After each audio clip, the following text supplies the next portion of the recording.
أعوذ بالله من الشيطان الرجيم. بسم الله الرحمن الرحيم. فبما نقضهم ميثاقهم وكفرهم بآيات الله وقتلهم الأنبياء بغير حق وقولهم قلوبنا غلف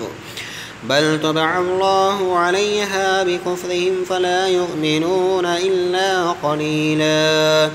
وبكفرهم وقولهم على مريم بهتانا عظيما وقولهم إنا قتلنا المسيح عيسى ابن مريم رسول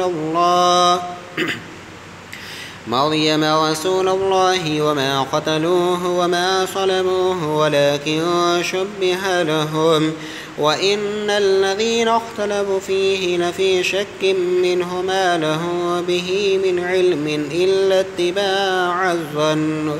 وما قتلوه يقينا بل رفعه الله إليه وكان الله عزيزا حكيما وإن من أهل الكتاب إلا ليؤمنن به قبل موته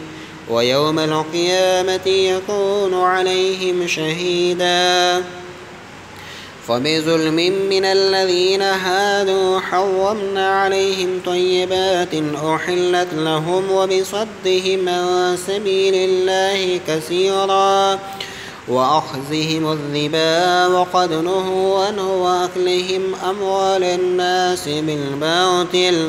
وأعتدنا للكافرين منهم عذابا أليما لكن الراسخون في العلم منهم والمؤمنون يؤمنون بما أنزل إليك وما أنزل من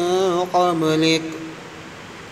والمقيمين الصلاة والمؤتون الزكاة والمؤمنون بالله واليوم الآخر أولئك سنؤتيهم أجرا عظيما.